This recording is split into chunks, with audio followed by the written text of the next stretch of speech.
Introdução. Você acredita que fascismo e nazismo são de extrema direita, e que o comunismo representa o extremo oposto, a esquerda? Essa é uma visão comum, ensinada em livros escolares e repetida em discursos políticos. Mas será que os rótulos contam toda a verdade? E se eu te dissesse que, por trás das palavras, essas três ideologias compartilham algo muito mais profundo do que se imagina, métodos, estrutura e objetivos semelhantes? Neste vídeo, vamos além da superfície para entender o que realmente une comunismo, fascismo e nazismo e por que todos representam formas de autoritarismo e controle estatal extremo. A tese central: o autoritarismo disfarçado. Por mais que se apresentem como movimentos diferentes, todas essas ideologias se baseiam em uma mesma lógica: a concentração total de poder no Estado. Comunismo, nazismo e fascismo são variações de um modelo autoritário, onde o indivíduo perde importância e o Estado se torna absoluto. A linguagem muda, os símbolos também. Mas o resultado é sempre o mesmo: repressão, controle, culto à autoridade e destruição das liberdades fundamentais. O Estado acima de tudo. Liberalismo, democracia, livre mercado e liberdade de expressão são princípios combatidos por todas essas ideologias. Elas rejeitam a autonomia do cidadão e substituem o pluralismo pela uniformidade imposta pelo governo. No comunismo, o Estado controla tudo em nome da igualdade. No nazismo, tudo é feito em nome da pureza racial e do expansionismo. No fascismo, o nacionalismo extremo legitima o controle total da sociedade.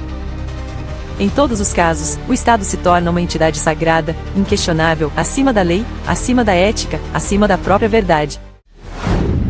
A economia sob controle central. No comunismo, não existe propriedade privada. Tudo pertence ao Estado: as terras, as fábricas, os bancos, os meios de produção. A economia é planificada, controlada por burocratas, e qualquer iniciativa fora desse controle é criminalizada. No nazismo, a propriedade privada existe apenas formalmente. Empresários e indústrias deviam obedecer às diretrizes estatais ou eram expropriados. A produção era dirigida pelo Estado, segundo os interesses da guerra e da ideologia racial. No fascismo, o sistema é corporativista: sindicatos e empresas são integrados ao Estado, formando uma estrutura onde tudo está subordinado à vontade do líder. Como dizia Mussolini, tudo no Estado, nada contra o Estado, nada fora do Estado. O controle das ideias. Censura e propaganda. A liberdade de expressão é uma ameaça direta ao totalitarismo. Por isso, comunistas, fascistas e nazistas recorreram à censura, à propaganda e à perseguição implacável de dissidentes. Livros foram queimados, jornais fechados, intelectuais exilados ou executados. A verdade se tornou aquilo que o Estado dizia ser verdade. A propaganda se infiltrou nas escolas, na arte, na música e até na ciência, moldando mentes desde a infância. O culto à personalidade de líderes como Stalin, Hitler e Mussolini é prova clara de como essas ideologias transformam figuras humanas em deuses políticos, acima do bem e do mal. O coletivo contra o indivíduo. Outro ponto em comum entre essas ideologias é a negação da individualidade. O ser humano deixa de ser um fim em si mesmo e passa a ser apenas uma engrenagem da máquina estatal. No comunismo, o bem do coletivo é usado como justificativa para eliminar a propriedade, a religião e até a família. No nazismo, a raça ariana era considerada superior, os que não pertenciam a ela eram descartáveis. No fascismo, o Estado é a própria identidade nacional, e tudo deve ser sacrificado em nome da pátria. O resultado é sempre o mesmo: o indivíduo perde seu valor e se torna substituível ou até mesmo eliminável. A violência como método. Todos esses regimes usaram a violência como ferramenta política.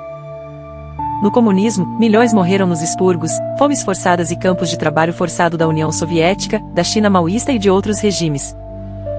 No nazismo, o Holocausto exterminou milhões de judeus, ciganos, deficientes e opositores.